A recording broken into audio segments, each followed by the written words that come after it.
is to do with the best ways to train fascia and tendons, and how do we know if we're doing it right. So this is not just in regards to health and fitness on a physical level. This is to do with basically working the magic energy pipes. So Bob, would you like to start with this one? The most efficient way I've found is actually the rebounding exercises. Run an energy, bounce other people off you. But this is just because you're using a large weight that's living Hmm. and momentum and velocity. So it's recruiting a massive amount of that tissue. The hard part with it is you need training partners, and those training partners have to know how to do the exercises and so on and so forth. So if you can't do that, I would say some form of whole body exercise that puts a decent weight relative to your capability on your body. So, this is the reason why I'm a fan of barbell training and things like Olympic weightlifting, because you can titrate that dose so it doesn't hurt you, right? And it's something that you can do on your own.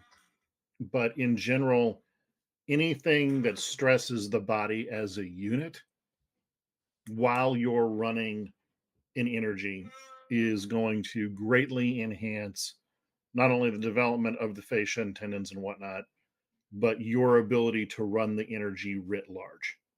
And keep in mind, this is how most traditional athletes work. It's just they're not doing this as a magical practice, and they get really, really, really good at it. The advantage with what a lot of people do here is you have the ability to consciously tune what force you're going to work with, whereas most people do that passively.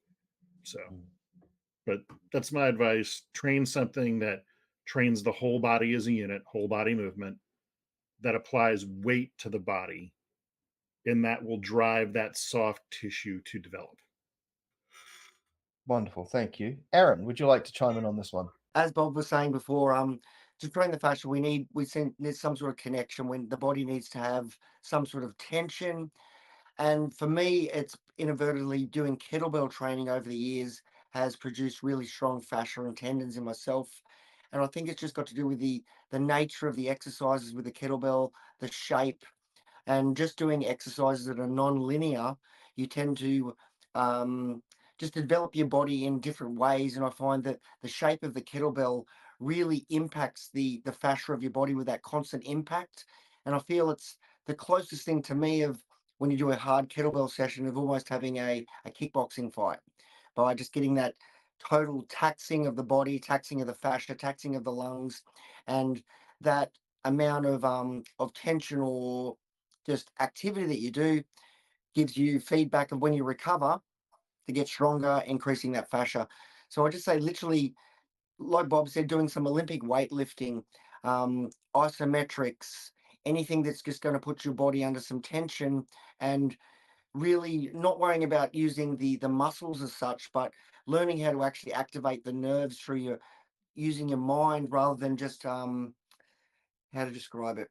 Rather than just physically squeezing, you sort of got that mind body connection and really putting everything into it, if that sort of makes a bit of sense.